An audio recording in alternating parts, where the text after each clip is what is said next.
What's up, everybody, and welcome up. Wow, I messed that one up. What's up, everybody, and welcome back to another episode of the Commercial Kitchen Chronicles. I am joined tonight by my co-hosts Jason Latimer and Rich Ortega, and we have very special guest Nick Cribb on. If you don't know who Nick Cribb is, you're kind of living under a rock. He's a really cool dude, and he does a lot of good stuff for the industry. He is president at CM Services Inc.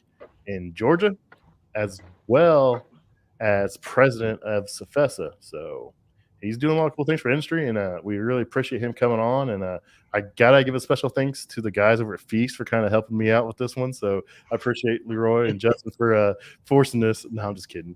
But for helping facilitate this. There's some good guys over there. So what's going on? Let's start with Jason. Where are you at, dude?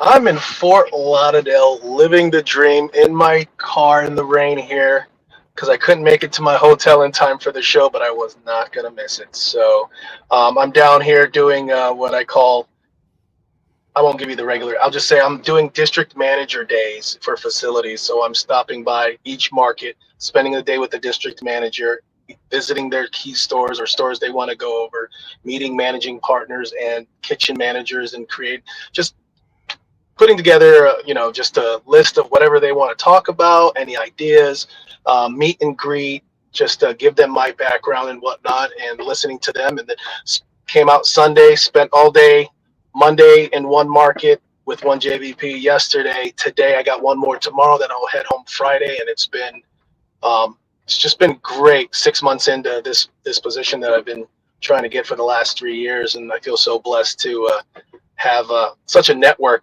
and an experience, and friends like yourself and colleagues and friends like Nick, people in the industry. That's the 3 years I've been waiting, that I've been trying to get in here. The wait has been well worth it, because what I've learned in the last 3 years, I'm actually really applying it. And that's what I'm out here doing, just doing what I love to do, more facility stuff. Sweet. It's good to have you on, even though you're in a car, but we'll forgive you for that one. Fair enough. Rich, did you pick up a new van today? Yeah, picked it up last night, actually. Yep. Got a 2500 Ram ProMaster with a long wheelbase, probably about 3 times the capacity of the van I was riding in before. And, hopefully in 3 months, I'll outgrow that one too and be able to hire somebody. That's cool. And, of course, the star of the show, Mr. Nick Cribb. So, Nick, you want to give a brief introduction just about yourself, and then we'll get into your history in the industry. Sure, man. Yeah. So I'm right here in Albany, Georgia, down in South Georgia. People ask me, is that close to Atlanta? And I'm actually closer to Tallahassee, Florida than I am to Atlanta. So I'm directly 100 miles directly north of Tallahassee. But I'm born and raised right here, less than 10 miles from where I sit. There's about 100,000 people in what we call the greater Albany area. And very proud to be from here, proud to still be here, and trying to bring honor to my family and to my city and to this industry. And I'm married to Christina. I've been married to Christina for 16 years. Keep her in your thoughts and prayers. And we actually have a 16-year-old daughter, Bailey, who's in the 11th grade. I've got a 6-year-old daughter, Bentley, who's in the 1st grade, and I've got a 5-year-old son, Eason, who's in kindergarten. So between keeping my wife happy and being there for my kids and trying to run a company and a nonprofit association, I don't have a lot of free time, and I'm grateful for every bit of it. You scooped that boy out there at the end, didn't you? I couldn't. You just don't want to retire, do you? No. Actually, it's funny you say that. I've said it over and over again, and all the old heads say, "Oh, that'll change one day."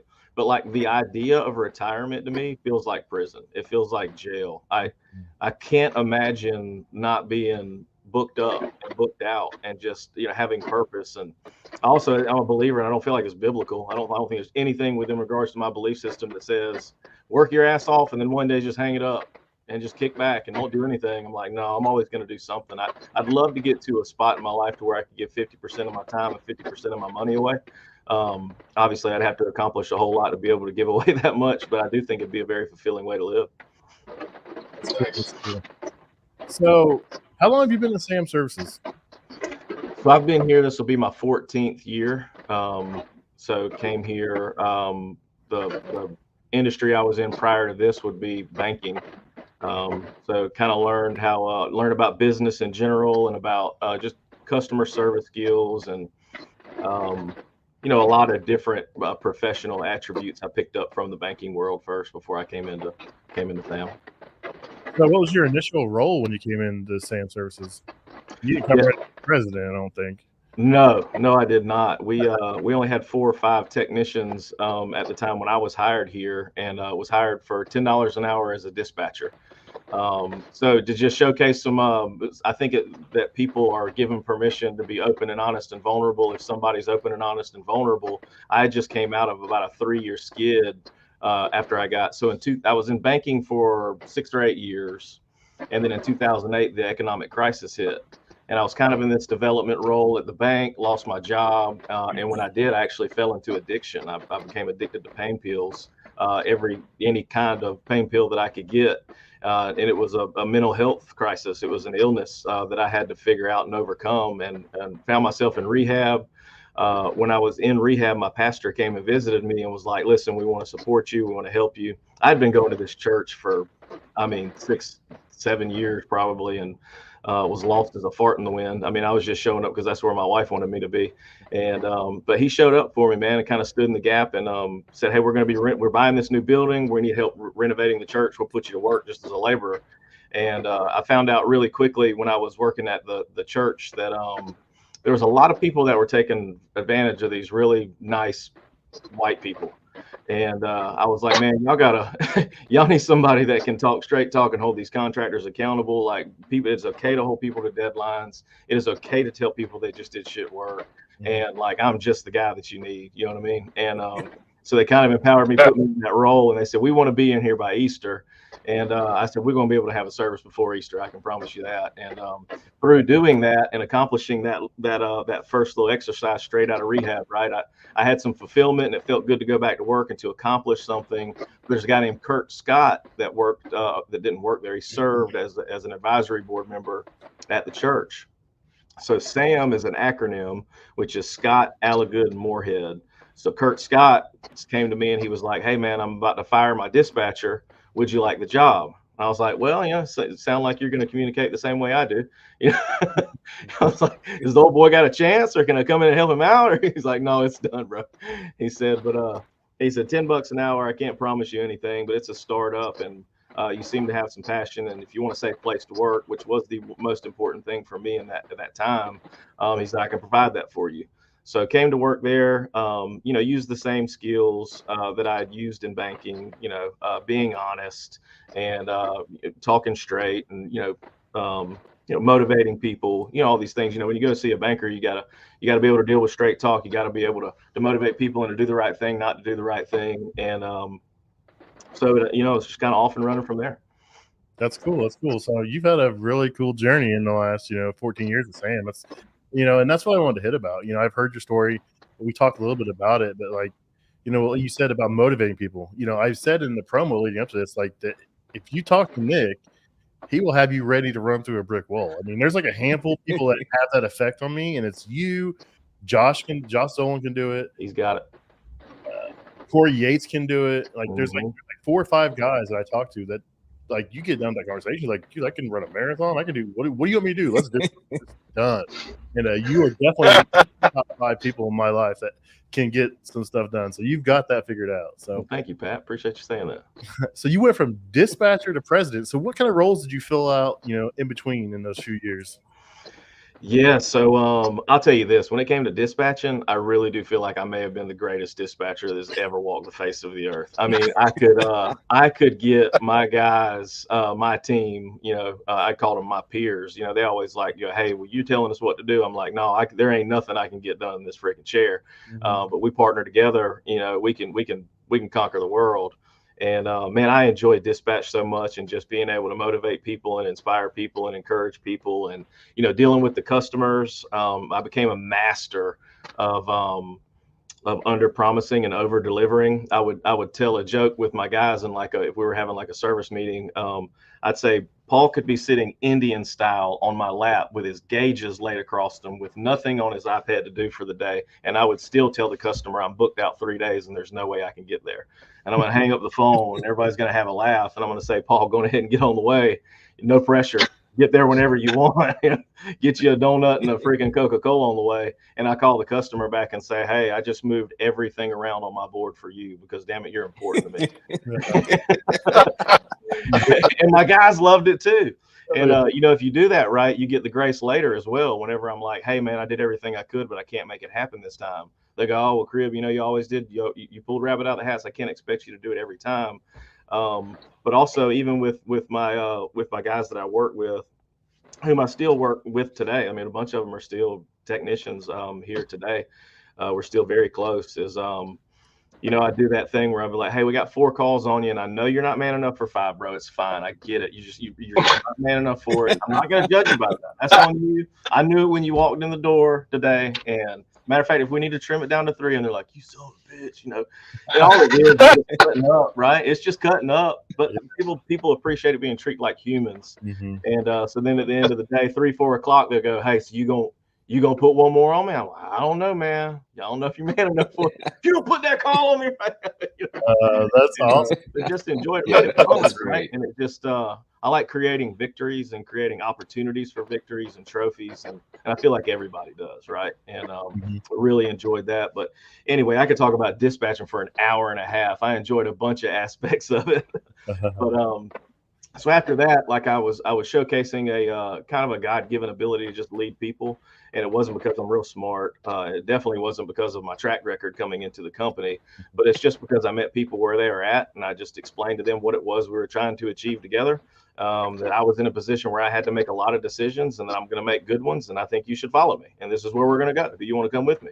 And a lot of people said, hell yeah, let's roll, bro. And, they kind of made me the service manager, which is funny now looking back on it, the way that we define service manager, which is like a technical guru that knows what's in sausage, that can decide if it's a unit swap out or we're going to go with the compressor, that type of decision making. But back then it was just kind of leading the charge of parts, quotes, all the technical service, and then the billing. And then kind of after that, Pat, we just kind of went into freaking hyper growth mode, doubled the company about 6 years in a row before COVID. And in the midst of all that, we decided to kind of redo our accountability chart. And that's when the leadership and the ownership decided to make me the president of the company, somewhere in the middle of all that. So, I mean, that just proves that like the right mindset, skills, and attitude, like you can go from, the bottom clear to the very top, man. And that's awesome, dude. And that feeds right into that, me talking about running through a brick wall. You know how to interact with people, and like you just have that ability, and it's paid off big time for you, I think. Yeah, well, I mean, I made a decision that the things that I found that I was good at, I was going to do to the best of my ability. And like when I figured out that I was good at dispatch, I enjoyed it. People like doing things that they're good at, right? But I didn't just want to do it and become like the bottle cap guy at Coca-Cola, where it's like, I'm good at putting bottle caps on. It's like, no, man, how can I put 4 bottle caps on at once? You know what I mean? I just want to be the best version of myself. And it's a funny story. I went into a bunch of different roles, but I was the parts person for a little while at Sam Service. And I am the worst freaking parts guy. I am not. I don't know. I don't have the patience to find a good deal. I don't know how to ask if something's been retrofit. I'm not even good at this at 120 or 240. Like, I'm like, man, send me a freaking part number. I want to hit click into the basket and I want to keep rolling. And I didn't like it and I wasn't good at it. So I raised my hand and said, you got to find somebody else to do this. This is like, if you want me to be good at this, you're asking a fish to climb a tree. You give me people and you give me problems and put me in spots where I got to make decisions. I'm your guy. Man, if you got me looking at a friggin' wiring diagram, we might as well go ahead and close the damn doors today. And so it just proves that you don't got to be good at everything, right? You don't have to be good at friggin' everything. You just got to find out who it is that you are and double down on it, and everything usually takes care of itself. That's cool. So when you started, it was 4 technicians. What are you guys up to now? So we're at 45, wow. And sadly 43 tomorrow. Yeah. If you guys are watching live, I'm rooting for you. And Beast.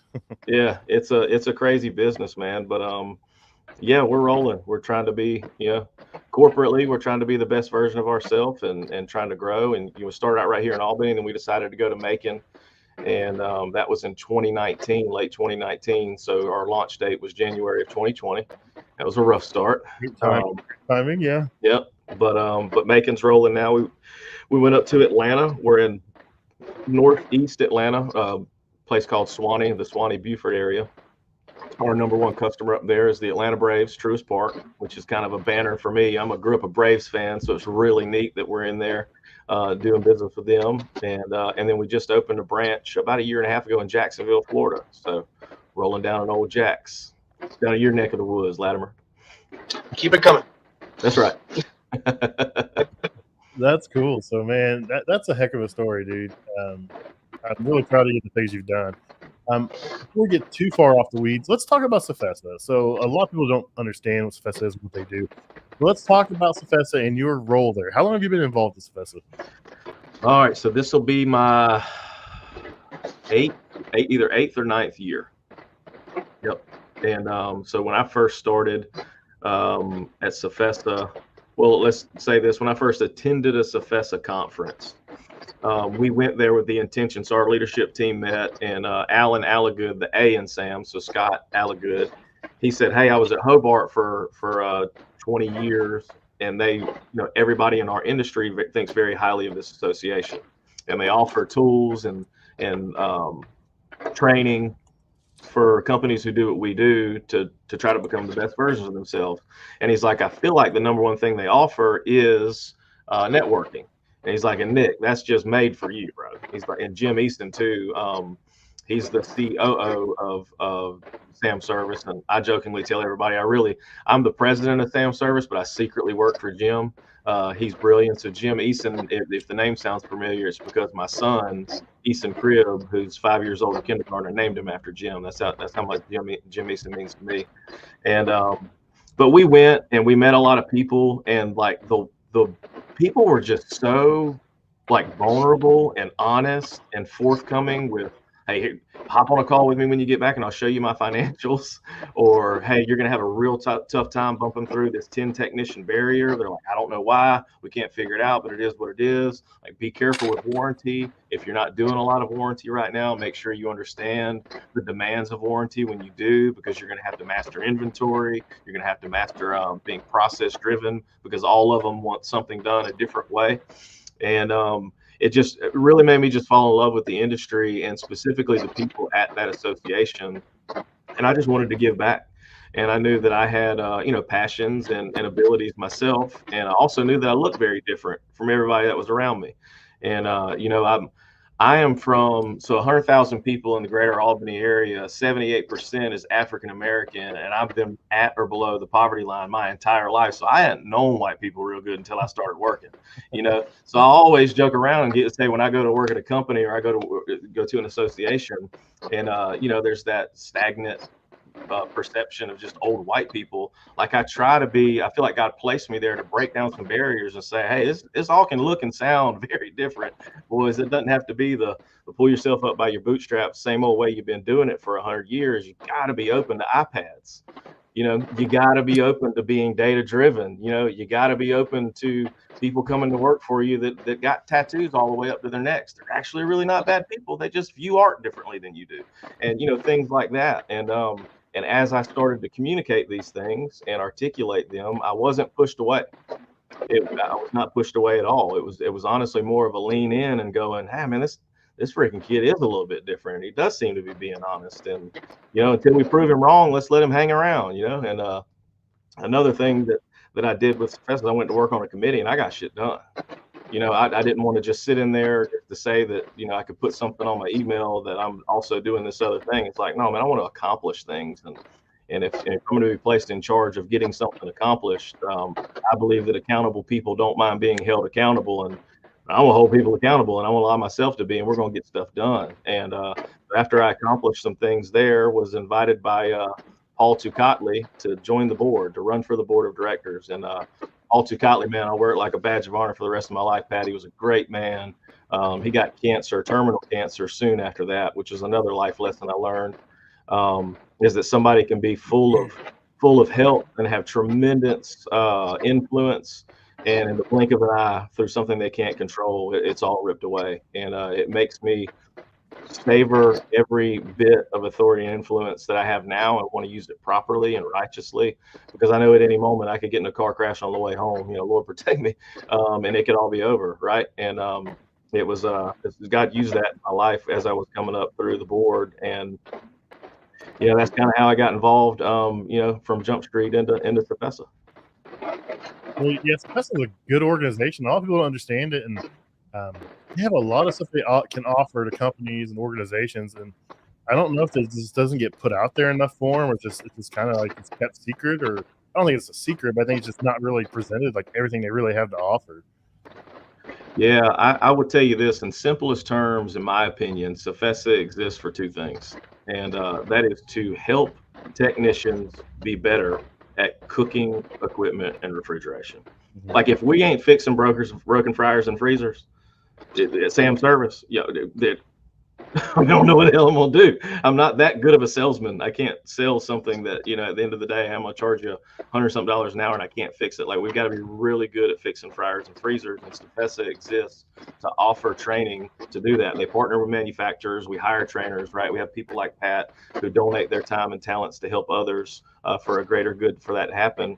But the other reason is for service companies to be as good of a service company as you can, because the technical piece of it is only one part of it, right? I mean, if you're not good at sales and you're really good at fixing things, sometimes that's the ceiling that your company hits. If you're really good at sales and fixing things, but you can't count the beans, then you're gonna go belly up. If you got to balance the books, you got to understand tax code, and you got to understand your local LLC governance, and you got to understand all these things. And CFESA stands in the gap for those two main groups. To always be learning and growing and staying in front of trends and helping them develop to become either the best corporation or the best individual. That's a great way to put it. I haven't heard it that way. So you're definitely filling out that role as president and ambassador for him, I know. You guys are awfully quiet over there. You guys just soaking it in? Yeah, we just yeah. I had a question since we're on CFESA. So does a company have to pay to be a member of CFESA? And if they do, is it the difference between a one-man jam versus a corporate, like an LLC with 20 vans? Correct. Yeah. So it's a tiered membership, and 100% you have to pay. We can't do what we do and offer the services that we provide if we don't have revenue. Right now, it's not in business to make a profit. There's nobody looking at the balance sheet and the P&L going, we need to be doing more an hour. But it is a hey, we've got to be able to pay for our facilities. We got to be able to pay for our employees. We have to be able to pay for these travel opportunities, do these regionals. And you also got to be creating a little bit of nest egg for the things that are coming in 25 and 26, right? That we want to be able to use that money as a tool to say, yeah, let's make another play on a building in Indiana or Vegas, and let's offer training there. Let's hire a trainer there in Canada or whatever it is. So, but it's a tiered system so that it's easier on a startup company to come in. It's manageable, but then also at scale, there's a cap so that if you do get too big, it then doesn't become detrimental to you because you've been successful. Now you've got to pay these loads and loads of money. There's kind of an honorable ceiling placed on that as well. Yeah, and it's not crazy membership. Like, I plan on joining CFESA next year, especially because there's, I think, 3 or 4 trainings I want to send my oldest son to while he's in training. And It's like the money I'll save by membership, the membership price will outweigh the actual cost of the membership. Yeah, and that's the way we set those up. Not even me, it was set up that way before me, Rich. And it's basically, if it's $1,000 for just anybody to attend the class, if you're a member, it's $500. So why not just join? And we feel like once you join, you'll be more open-minded with our marketing and our messaging to see everything that we have to offer. So good for you. I know a guy on the nominating committee that has to sign off on the approval of new members that I'll make sure he gives a good look for you. That's You're in, bro, I promise you. That's what's cool, man. I've been teaching refrigeration there for a few years. I go down to their the headquarters, and they got 4 or 5 rooms there. They've got a big barn full of equipment, and I teach refrigeration to entry level guys. It's a guys and women. It's a 5-day course, and it's some of the most fun I've ever had. The first couple were a little rough, and then I started to find my way, and I started to enjoy it. And I started joking around, and I start to learn the room. It's something I always look forward to doing. So I'm excited to get down there in November and hang out and see everybody. I haven't seen everybody in a while, so looking forward to it. Though. Yeah, you'll be back down there. We were chatting about this before we hopped on. You'll be teaching a class in November, right? Yep. There's 2 refrigeration classes in November, so I teach in the first one, and then I can't remember his name. I have terrible names. He's from Day and Night. He does a lot of the refrigeration stuff because he's right there local. So I believe it's Chris Aker. Is it Aker? Yeah, I believe it is Chris Aker. Yep. He's the other instructor now, so I'm gonna finally get to meet him, and then we're gonna do some stuff together, and then he's teaching the following week. So I'm glad to see they're picking up classes, man. I went and checked the schedule before I got on here. I was like, I think I added a bunch of classes, and they're doing a class out in California, out west somewhere, a new tech training. So, matter of fact, my son's over there now, not in California, but up the road in Fort Mill. Fort taking Mill, the new tech training. Yeah. Oh, sweet. Nice. I took that training. It was awesome. I enjoyed it. I was able to apply stuff right off the jump when I got back. Yep. Yeah, the NTT is probably the most popular, and next to that is the when all the ice machine manufacturers get together, and they do like a round robin in all 5 of those rooms, and you can literally go one day in one manufacturer, next day in the next manufacturer, next day in the next manufacturer. People eat it up. I think we had 87 technicians there for the last one that we did. I mean, it was like almost to the point where it's like, I mean, do we need the fire marshal to sign off on this? I mean, is everything cool? But it was wildly successful. Yeah. Yeah. Hey, Nick, what can we do to get some sort of press pass for the CFESA conference, the big one that's coming up here? I'm not asking for a free ride. I'm just saying maybe there's some sort of press privileges or discount that we can get in there. I didn't put him on the spot for this. I didn't need you to, Pat. I didn't need you to. That's right. Have you guys thought about some sort of maybe letting in some people that like to promote the same industry we're all in? Yeah, man, we're open to anything for the greater good, right? Sometimes there's bylaws or there's legalese bull crap that stands in the way of that, but typically speaking, we are always open to spreading the gospel of this industry, right? When people talk about the automotive field, like everybody knows what that is. When they talk about welding, everybody knows what that is. And I feel like we have even more to offer than that, and nobody knows about it. Dan Dobler's always breaking everybody's balls because he's like, well, it's because we call it the industry.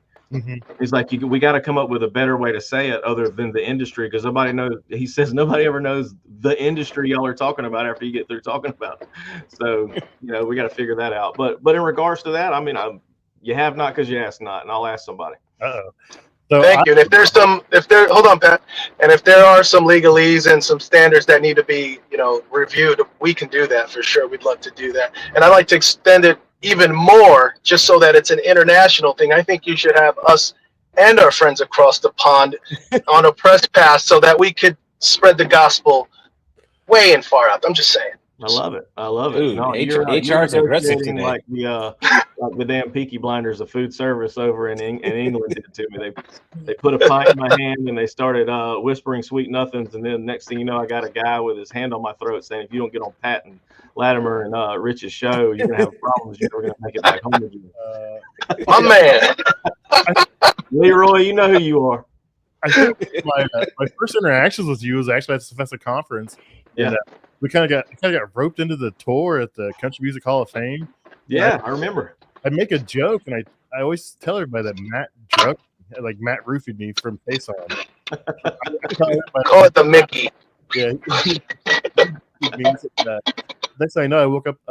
I came to in the Country Music Hall of Fame. Walked around with Nick Cribb and Matt Waxer and a couple other guys. I'm like, how did I get down here? What am I doing here? Right. No, it was fun. I enjoyed it. It was cool. It was definitely different. It's been a blast, man.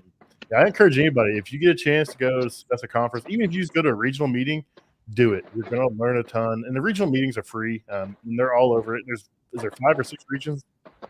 6. And they come. I mean, they're different times of the years. and just go and see. I mean, you're going to learn a lot. They do a lot for the communities they're in, and it's really cool to do. I agree. So sweet. So you're president. Your term is coming up, and I asked you, before we got on, because I wasn't sure how that worked. I didn't know if it was like a 1 year, a 1-term thing, or a 2-term limit. And you want to explain how that works? Yeah, so more legalese and then bylaws here for you, Latimer, to make you understand that the way that these associations and nonprofits have to be put together to protect the sanctity of them, but also that people can't come in and take advantage of them, right? And so whenever you are elected to the board, there's only a certain amount of time you can spend in each position, and that's defined. So the way that the president role is defined is a 2-year term. And immediately following your 2-year term as president, you can either accept or deny the role as immediate past president, which obviously I plan to do, and I think every predecessor before me has done, is to serve in that capacity so that the next person brought up, they understand the initiatives and the relationships that you've built, and maybe even some of the active to-dos that are going on. They might say, well, hey, why am I getting called to speak at this specific spot in at FEDA, the Dealers Association? It's like, oh yeah, well, I actually had a conversation with the president of FEDA, and we said we wanted to do this workshop, and like, we need you to step in there. I can kind of tie strings to it so that we can keep the momentum from my time to the next person, so we don't drop any balls. And then after that, I have to step off of the board for a year per the bylaws. I cannot serve in any board capacity for 1 year, and then I can go back and do whatever I want. I could immediately run for president again, or I could just serve as a board member, or go to VP, or go to treasurer. And all the bylaws are put in place just to protect that, so that nobody could ever hold the presidency for years and years and years and years, right? So another thing on that, and like, there's only allowed like one person from each company on there. So it's like, you can't have, say, let's just say everyone knows who I work for. You can't have, like 3 guys from my company just take over the board and kind of run things. It's correct. It's actually 2, but to your point, it is limited, right? And the reason why we all voted as a board, I think 4 years ago, but it was about 4 years ago, is because we had so much consolidation going on. We had to anticipate that trend, and our fear was that if we kept it like it was, just because that's the way it is, then there might be some badass talented people that we won't be able to utilize.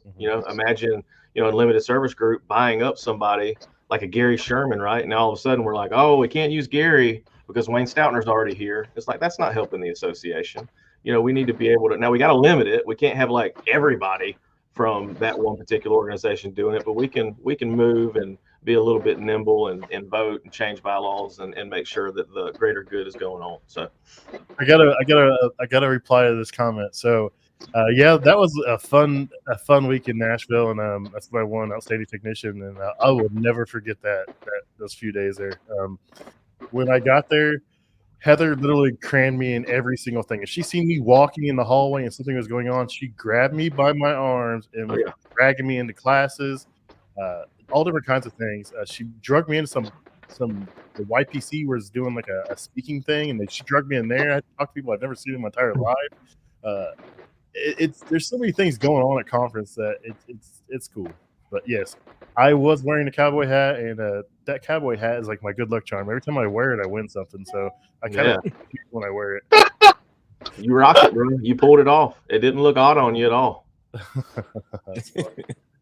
So, past president, what exactly is that role? I mean, you said you fill the gap. You get a vote in things, or you just kind of just absolutely, yeah. It's another board seat, right? So I have equal opportunity as anybody else to speak my case, state my case on anything. But typically, you follow the hierarchy of the executive board, right? You want to be honorable to the person who is elected by the membership to be president, and they have a platform that they were likely elected for, and they deserve the opportunity, at least the opportunity, to be the loudest person in the room. And then the board does what the board does, and then we all hold each other accountable, and we rip stuff apart, and we chat about things and poke holes in it and vote on it. Sweet. And there's a lot of great people on that board, and I'm excited to see a lot of the younger people on there.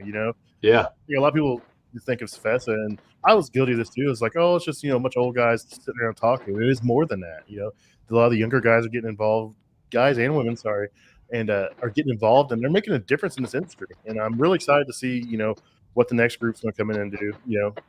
It's cool.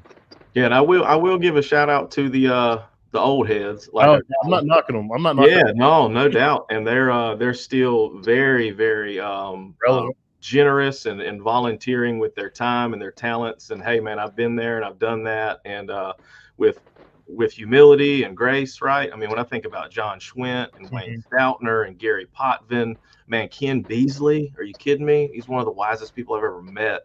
And, and other guys that I'm just not even remembering right now, right? And like they're still very, very generous with with the experiences that they've had as well. So it's really cool. I don't think the young group we have, the core group we have now, would be successful without that type of side room. Hey, just make sure you keep your eyes open for this, and this.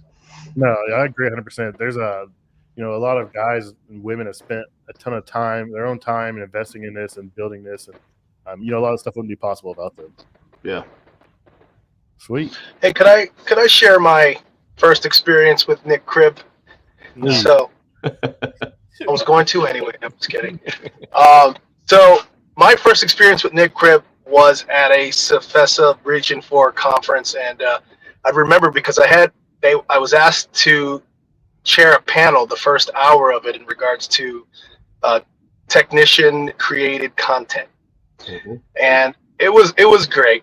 It was funny because I wasn't holding the mic very well. I was very nervous, and I was really nervous. So I was just like really talking really low and whatnot, unless I got excited about something. I knew what I was talking about. But when Nick finally went up, he made fun of me. I just want to put that out there. So, he's like, well, you don't want to be like this guy. And I sat up front, right? In my car here. But I sat up front, and it was a great experience. I mean, that was funny. But something he was talking about really impacted me, and I shared this with him, and it was the fact that he was talking about principles and beliefs, hiring, firing, and operating based on your mission, your vision, and your values. And man, I was just like blown away. And as simple as those concepts are, principles, being a principled company and doing what you say you're going to do, I haven't experienced that everywhere, I'll be honest. But hearing it from you and someone in your position, and I know people who work at your company, and that it's very true, and that you guys at least try to be what you say you are. But that really impacted me, that whole conversation, and it made me reflect on, I'd say, all my professional life, going back to when I was like my first official job on the books at 16, and whether or not I worked at a company that actually hired, fired, and operated on their mission, vision, and values. And sadly, I hadn't in my previous career, and I, a lot better as of late over the years, but where I've landed currently, that was on the forefront of my mind when I applied, and it was very impactful. I shared that with him, and it's very important to me, and I spout it all the time. We got to say what we do what we say, kind of thing. But again, I wanted to share that. That was a great opportunity.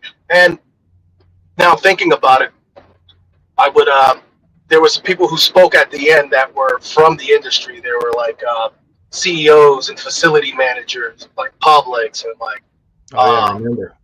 Yeah, and like Panera, things like that. And I look at where I was, where I got to, and where I am now, and it's the whole CFESA thing. There's so many different things for different walks of people. There were facility managers there. There were CEOs there. There were people on the end user there. There was technicians, and it was a great day, and you had a lot to do with that day. So. Yeah, no, thanks, man. I appreciate you saying that. And I was breaking your balls about the microphone, but I was also lovingly. I mean, you're a great speaker. You're a great. Everything you had to say was gold. And I'm like, dude, just keep the damn microphone by your mouth. I was just trying to lead and love you well, dude. I was like, maybe if I punch him and make everybody laugh, he'll never do it again. And then you know what happened after that? David from Root Pears got up there to talk, and then he went on me. He went in on me too. I was like, oh, look what he started. Hey, man, don't hit a man while he's down. Come on now. Oh, by the way, I am a facilities manager now. I know you are. I'm proud of you. I think it's just get in front of people, because when we do the podcast, he's fine. But like we went to AHR was back there. We recorded on a friend of mine's podcast, and like Jason was too far away to didn't pick him up. So I think it's just a recurring theme. I'll do better next time for sure. For sure. You got you. That's funny. Rich, what's up? Huh? Rich is just sitting back quiet and watching. Yo, I don't got nothing to add to this episode, man. I got nothing to add, so I'm just listening. You better jump on that CFESA bandwagon. You get your money back in classes.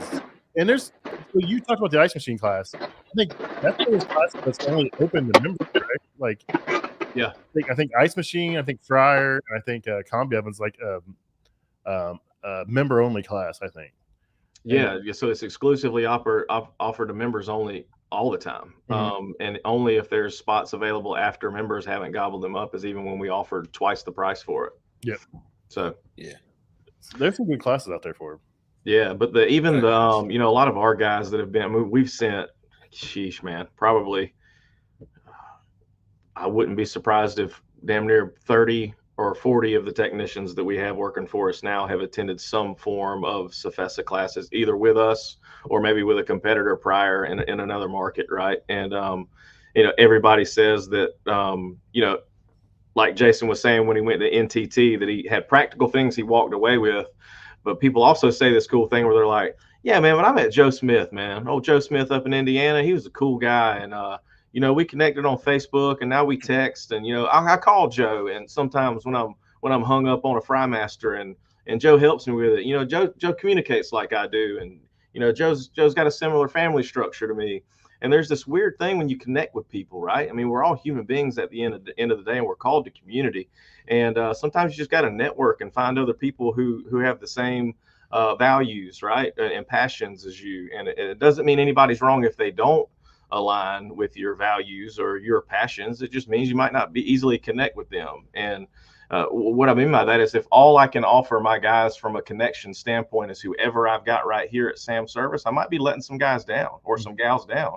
Whereas if I open that up and say, hey, there's a big world out there, worldwide, literally worldwide, of people working on fryers and freezers every single day. And I want you to be able to network and to communicate with these people so that you can become the best version of yourself. And, it's just double down on that same thing Jason was saying, is that, when you got values and you know where you're at, who you are, and where you're going, I mean, it's just, you're going to make it. You're going to get there. It's it's a big industry, but it's small. It's kind of wild. So this is a weird story. I want to tell it. So my son went to CFESA, and he made friends with a young guy. My son was 20 years old, I think, at the time. I made friends with a guy from Clark Services up in Philadelphia somewhere, I think. So yep. Jason calls me. He's opening up a new store up there, and they're having problems with an oven. He's like, hey, can you talk to this guy? He's like, he's having some problems with this oven. And he's like, I'll tell him to get a hold of you. The guy calls me, and he ends up being that kid that was in a class with my son, and my son Snapchats him every single day. How about that? I'm like, this is wild. This is the weirdest thing. It's like, it's such a small world, but I mean, it's not, but it really is. Yeah, I agree. And it's only becoming more and more demanding every day. I mean, for every 2 guys that leave, some would argue 3 guys that leave, from a technician perspective, only one of them is walking in, and obviously nowhere near as skilled as the ones that are walking out. So, I mean, there's a huge demand and what I would consider an opportunity, in our industry right now. I got both my sons. I didn't force them. The opportunity was there. Actually, my oldest son, I told him no when he first said he wanted to come work with me, and he said, I'm going to do it anyway. So I was like, well, let me see what I can do. I said, I'm not making any promises, and he's turned out really well. But man, if you're a younger person, but if you're anybody that's good with your hands, you like tearing stuff apart, you get bored easy doing the same thing over and over and over, this is a job for you, because you're not going to get bored here. Yeah, and I mean, also, furthermore, I mean, you're part of a bunch of growing companies like Rich's company. I mean, Rich, you've been rolling for about a year now? 4 months. 4 months. So I imagine you have aspirations to continue to grow the business as big as you can, right? Sure, you got that's the whole reason I just upgraded my van, because business is growing so fast. And by next year, I'm hoping, for sure by this time next year, my son will be out on his own running calls. And I'm hoping to have at least one more tech. I mean, the way it's growing, I should be on track to have my son and another tech running calls by this time next year. Yeah, for sure. And I can go ahead and tell you, I know what's coming for you. From there, you're not just going to need technicians, you're going to need specialists. You're going to need people who are really good at billing or customer service or dispatch. You're going to need people that are really good at inventory management. You're going to have all these opportunities to pay people money to come and work for, I'm sure it'll be a good company. And then after that, you're going to need leaders, man. You're going to need people so that you can delegate and elevate, and you can grow it to the next level. You're going to need people that can lead people well under your charge. And I like to say all the time that anybody that comes to work at Sam Service and even in CFESA circles that I run is in this industry, we don't just need technicians, man. That is not the only thing. It's not like, oh, we just got to have techs. We got to have techs. Like, yeah, we do. But man, I need freaking leaders, man. I need somebody who can lead a group of people from one place to another, and to do that well, and to treat them right, and to make good decisions. And if that means one day I'm taking a wrench out of somebody's hand, then I'll snatch it out of their hand. Or if I need to get a keyboard from in front of them, I'm snatching it from in front of them, because I know that for us to grow our company. So our big, hairy, audacious goal at Sam Service is 20 branches by 2032. We got 4 right now. I can't do that with who I've got here right now. And I definitely can't say, oh, well, I've got these 3 really good technicians and 2 good parts guys, and I just got to keep them there teching and parting. Like, no, man, if one of them jokers can lead, then let's go. I need you running the market, and we got to be open to those type things, both inside and outside of the business. Woo! Man, that's good stuff right there. No, that's good. That's good stuff, because I think we focus so much on the great technician that we've, as an industry, we failed on developing leaders. You know what I mean? So you could have a guy that's great, can fix anything, but if his attitude sucks, he can't train anybody, he can't motivate anybody, all he does is talk crap to people all day, then really what's the point? Because as a technician, he's only good for 20, maybe 30 years.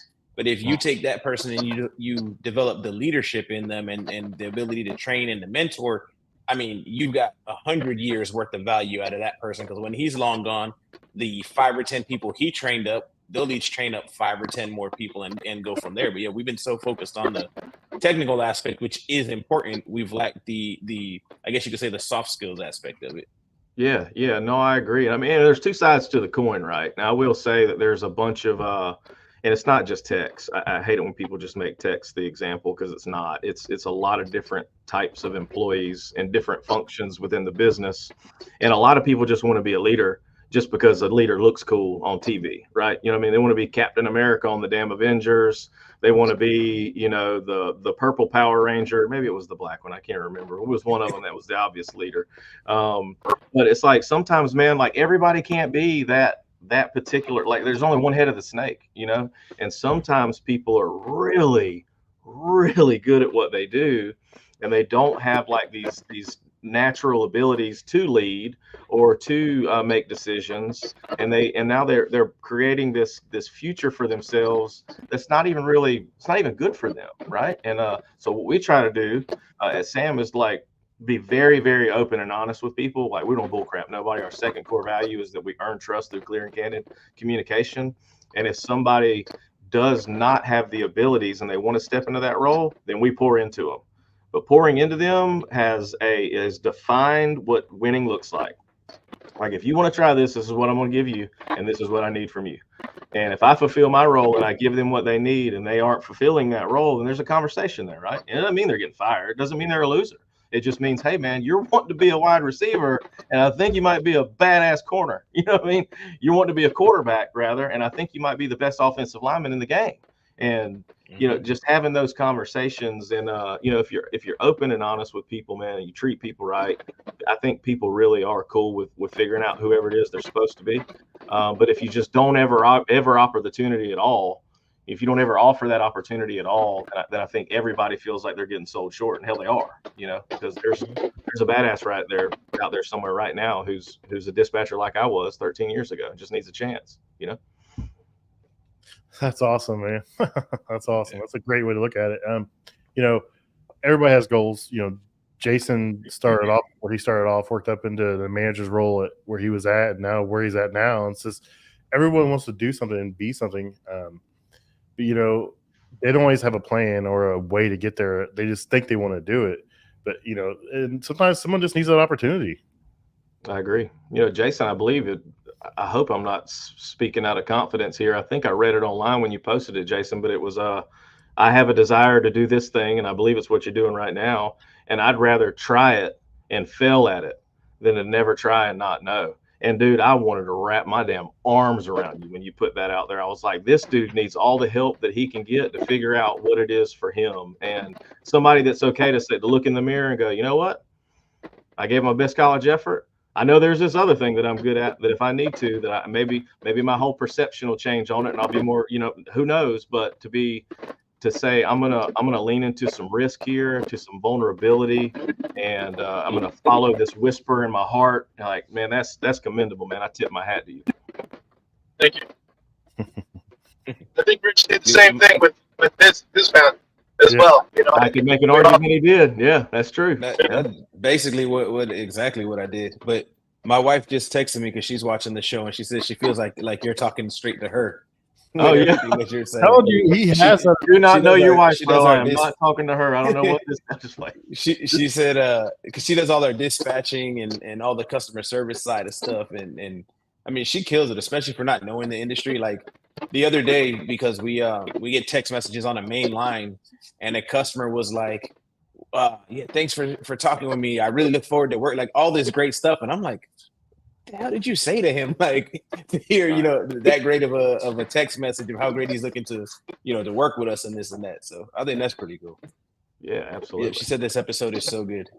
Dude, I'm telling you, man, Nick Cribb will have you ready to run through a brick wall. Don't do that, by the way. It hurts most of the time. There's a reason he went from where he's at to where he is now, and I love to see where he's going in the future. That's for certain.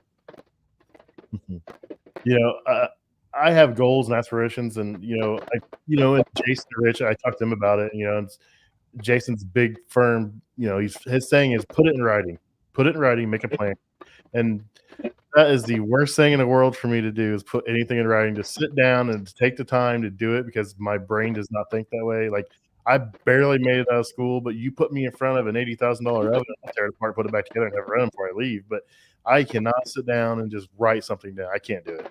It's excruciating to me. What works for me though, and this was part of helping me get launched in my business, was putting in writing, especially on social media, that I wanted to do these certain things. Because the way I work is like, now I said it. Now y'all know I said it. Now I got to do it. Because next year you're not going to be like, oh, Rich, what happened? I thought you wanted to start a business. Oh, Rich, what about this and that? So even if you're not writing out a plan, just write out, by next year, CKC will be doing whatever. And then just out of, the fear of embarrassment, you'll at least hold yourself to it, That's what I'm doing. I'm gonna get it out there. I'm gonna put it in writing. I'm just gonna get it all cleaned up and organized. I think it's gonna be good for me. It's gonna be good for all of us, here on the show. But I do the same thing. That's why I'm here. It's because I put stuff out on the internet. Like I put it out there so I can find it, remember it, and that kind of stuff. But I put out one day. I listened to podcasts and was like, man, there's no podcasts on our industry. For the technician side of it. And I put it out, I was like, I'm gonna start a podcast, about the food service repair industry. Like 2 weeks later, I done forgot it. I'm just chasing something else, and I was walking by Mr. Gary Sherman's office. He's like, hey Pat, I want to talk to you. And I was like, oh shit, what I do. And he's like, no, it's not bad. He's like, it's that podcast thing you said something about. And I was like, oh, he's gonna tell me I can't do it. I'm out of this.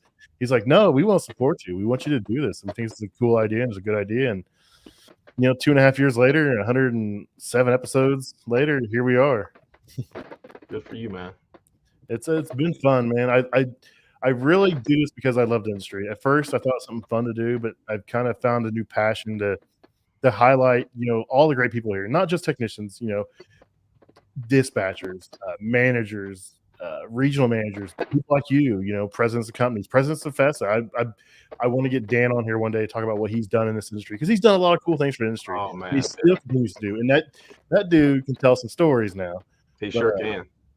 I just want to grow this industry, whether it's bringing people from outside in or helping people find jobs, helping people find training. EC DeFix brought this thing. He's like, people always ask where to get trained for this, and it's like, well, there's a FESA or on the job, and and if you get a job somewhere, they can send you the manufacturer training, and it's not a whole lot of places where you can go to learn how to do this, really.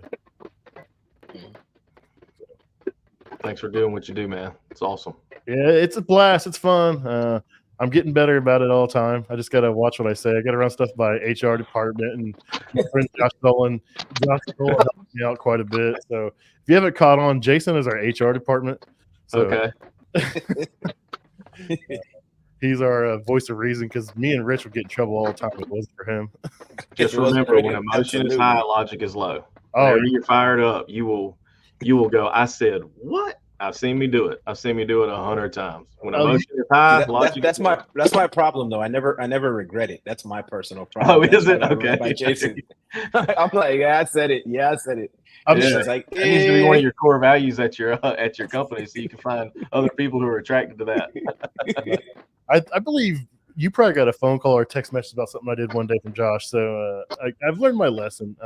I'm just super passionate, and I don't reread what I type a lot of times.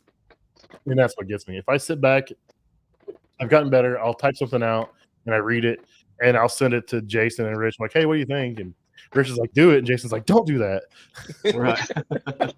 I get nervous if there's a bunch of unread over here, a little angel and devil on your shoulders. That's funny. Although Jason was proud of me a couple of weeks ago when I had a frustrating situation. I was like, look, what I want to say is that ain't my problem. But what I'm going to say is, and I had a whole nice thing typed out. Jason was like, I'm proud of you, bro. I'm proud of you. Good for you, man. I get nervous when I see a bunch of unread messages in our group chat. And because I'm so busy, I'm like, well, let me check this. Okay. Oh, no. I believe there's one of those in there today that I had some help with somebody. It wasn't you guys. So I won't keep you any longer, man. I really appreciate you coming on. If you want to tell everybody where they can find you, I know you're on LinkedIn. I know they can find you at CFESA. If you just want to give a shout out to everywhere people can find you, so they can reach out to you if they want to talk to you, or find out more about CFESA or SAM Services. Yeah, no, I ain't hard to find, man. Nick Cribb. There ain't a whole lot of me out there. SAM Service and CFESA. Happy to help any way I can. Hit me up on LinkedIn. That's typically the main platform that I use for communication and trying to, grow in networking and such. And man, Pat, I wish you the best in your future dreams. And Jason, just so damn proud of you, watching you learn and grow and chase your own. And Rich, it was a pleasure meeting you, and thanks for sharing that about your wife watching. And if I can help you with your business, don't hesitate to call, man. I'm here. Appreciate it. Yeah. Right. Anything from you two before we get out of here? No, I'm good, but I feel like I gotta go through a while. Gotta find my hotel room. I appreciate you guys. And like you said, reach out to CFESA if you want to join. There's lots of information on there. If you do reach out to them, let them know that you heard about it here, please. I love what CFESA does. I love what Nick's doing over there, and everybody on the board, the employees over CFESA, everyone's doing a really cool job. And it's, we're bringing this industry forward, and we're just going to keep putting us out there. We'll get out there more and more as it goes. We got to say the food service repair industry, not the industry, though. That's right. There you go, Pat. We're growing already. Look at us. I tag it everywhere. I can't say the industry because everyone's like, "What's your industry?" All right. So, all right, guys. I appreciate you staying on for an hour, and I will talk to you guys later. All right, dude. Later. See you.